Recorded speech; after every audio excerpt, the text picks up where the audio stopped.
2 ദിവസമായി ഗോവിന്ദച്ചാമിയെ ഇന്നലെ കിട്ടിയതിന് ശേഷം കൃത്യമായി ചോദ്യം ചെയ്യുകയാണ്. തെളിവെടുപ്പ് നടക്കുന്നു. 14 ദിവസം റിമാൻഡിൽ വാങ്ങിയിട്ടുണ്ട്. ഇപ്പോൾ ജയിലിൽ കിടക്കുന്ന ആളാണെങ്കിലും ഇപ്പോൾ ചെയ്ത കുറ്റത്തിന് വേണ്ടിയിട്ട് റിമാൻഡിൽ വാങ്ങി അയാളെ കൊണ്ടുപോയി പല സ്ഥലത്തും തെളിവെടുപ്പ്. പക്ഷേ തെളിവെടുപ്പിൻ്റെ ഭാഗമായി അദ്ദേഹം പോലീസ് ഓഫീസർമാരോട് പറഞ്ഞിരിക്കുന്നത് വളരെ ഞെട്ടിക്കുന്ന വിഷയമാണ്. ഒരുപക്ഷെ കേരളത്തിലെ മുഴുവൻ മാധ്യമങ്ങളും മറ്റെല്ലാം മാറ്റിവെച്ച് ചർച്ച ചെയ്യേണ്ട വിഷയങ്ങളാണ്.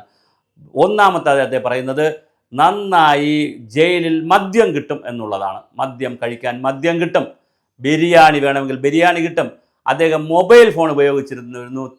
ഇറങ്ങുന്നതിൻ്റെ മുങ്ങുന്നതിൻ്റെ ചാടുന്നതിൻ്റെ തലേ ദിവസവും അദ്ദേഹം മൊബൈൽ ഫോണിൽ ഗുരുവായൂരിലുള്ള ഒരാളെ വിളിച്ചിരുന്നു, പുറത്തുള്ള ഒരാളെ വിളിച്ചിരുന്നു.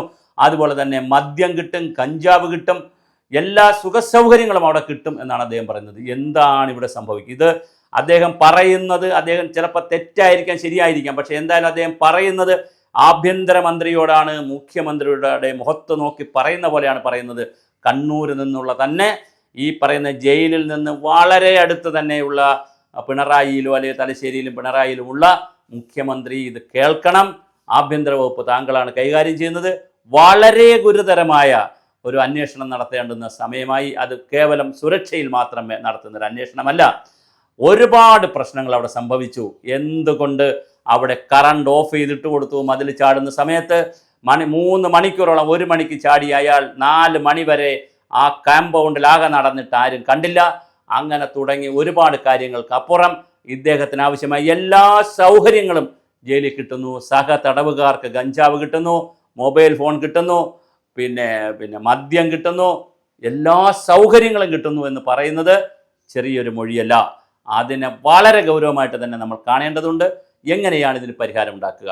ഒരു പ്രശ്നം ഇതിനകത്തുള്ളത്, ഒരുപാട് രാഷ്ട്രീയ തടവുകാർ, പ്രത്യേകിച്ച് ഭരണകക്ഷിക്കും CPM ഒക്കെ താല്പര്യമുള്ള രാഷ്ട്രീയ തടവുകാർ, രാഷ്ട്രീയ കൊലപാതകങ്ങളിലും കൊട്ടേഷനിലും ഒക്കെ ചെന്നിട്ട് പെട്ടിട്ടുള്ള രാഷ്ട്രീയ തടവുകാരും കണ്ണൂർ ജയിലിലുണ്ട് എന്നുള്ളത് വളരെ പ്രധാനപ്പെട്ട കാര്യമാണ്.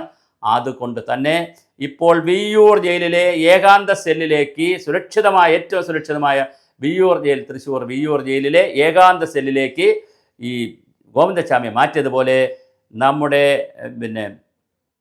നമ്മുടെ റവേഡ ചന്ദ്രശേഖർ DGPക്ക് ചെയ്യാവുന്ന ഒരു കാര്യം, ജയിൽ DGPയുമായിട്ട് കൂടെ ആലോചിച്ചിട്ട് അവിടെയുള്ള പൊളിറ്റിക്കൽ തടവുകാരെ മാറ്റിക്കഴിഞ്ഞാൽ ആ ജയിൽ ശുദ്ധമാകും. പിന്നെ പ്രശ്നം തീരും. അവിടുത്തെ രാഷ്ട്രീയ തടവുകാരെ കണ്ണൂരിൽ നിന്നും അവരെയും കൂടി വിയ്യൂർ ജയിലിലേക്ക് കൊണ്ടുപോകണം. അത് വളരെ പ്രധാനപ്പെട്ട ഒരു കാര്യമാണ്. അതോടുകൂടി കണ്ണൂർ ജയിൽ ശുദ്ധീകരിക്കപ്പെടും. ഇപ്പോൾ കേൾക്കുന്ന അനുസരിച്ച് MV ജയരാജൻ കണ്ണൂർ ജയിലിൻ്റെ ഉപദേശ സമിതി അംഗമാണെന്നൊക്കെ പറയുന്നത്. എന്തുപദേശമാണ് അവർക്ക് കൊടുക്കുന്നത്? അതിനകത്തുള്ളവർക്ക് ഗഞ്ചാവ് കിട്ടുന്നു, അതിനകത്തുള്ളവർക്ക് മദ്യം കിട്ടുന്നു, മറ്റ് ലഹരി വസ്തുക്കൾ കിട്ടുന്നു, മൊബൈൽ ഫോൺ ഉപയോഗിക്കാൻ പറ്റുന്നു. വലിയ പ്രതിസന്ധിയാണ് കേൾക്കുന്നത്. ശരിക്ക് ഇത് വളരെ വലിയൊരു ദുരന്തമാണ് കേൾക്കുന്നത്.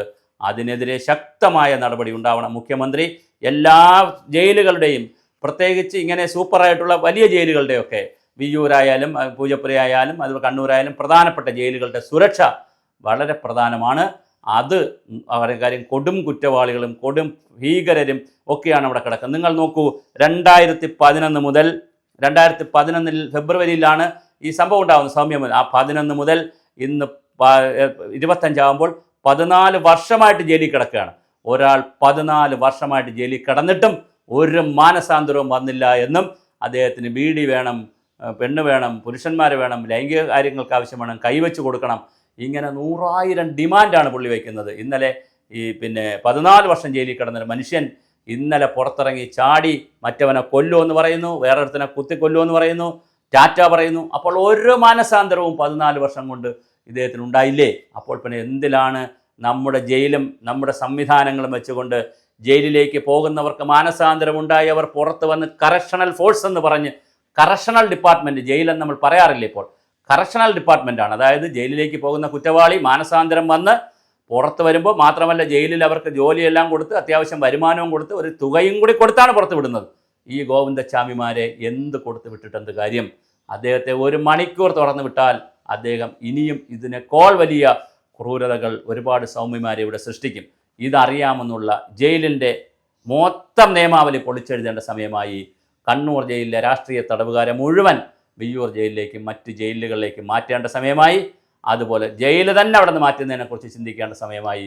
സുരക്ഷ, ഗൗരവമായ സുരക്ഷ കണ്ണൂർ ജയിലിനും അതുപോലുള്ള ജയിലുകൾക്കും കൊടുക്കേണ്ട സമയമായി. അല്ലെങ്കിൽ ഇങ്ങനെ ക്ഷാമിമാർ ചാടിക്കൊണ്ടേയിരിക്കും. ചാടുന്നവർ മാത്രമല്ല, ഒരു മാനസാന്തരവും ഒരു മാറ്റവും, ഒരു മില്ലിമീറ്റർ പോലും മുഖത്തൊരു ജാള്യത. അദ്ദേഹം എനിക്ക് ഇന്നലെ പിന്നെ വണ്ടിയിലിരുന്ന് ബസ്സിലിരുന്നു കൊണ്ട്, പോലീസിൻ്റെ വണ്ടിയിലിരുന്നു കൊണ്ട് അദ്ദേഹം ടാറ്റ കാണിച്ചിട്ട് ഒരു ഈർക്കലെടുത്തിട്ട് അദ്ദേഹം പല്ല് കുത്തുന്നുണ്ട്. സാധാരണ ബിരിയാണി എല്ലാം കഴിച്ച് അല്ലെങ്കിൽ ചിക്കനും എല്ലാം കഴിച്ചിട്ട് പല്ല് കുത്തുമ്പോൾ ആസ്വദിക്കുന്ന ഒരു ആസ്വാദ്യമുണ്ട്. അത് മതി കേരളത്തിൻ്റെ ഭരണവ്യവസ്ഥയോടുള്ള, ഈ രാജ്യത്തിൻ്റെ ഭരണഘടനയോടുള്ള, ഈ രാജ്യത്തിൻ്റെ പോലീസ് സംവിധാനത്തോടുള്ള, പട്ടാള സംവിധാനത്തോടുള്ള ഒരു കൊടും കുറ്റവാളിയുടെ, കൊടും ക്രൂരൻ്റെ അടങ്ങാത്ത ചിരി. അതൊരു ഒന്നൊന്നര ചിരിയാണ്.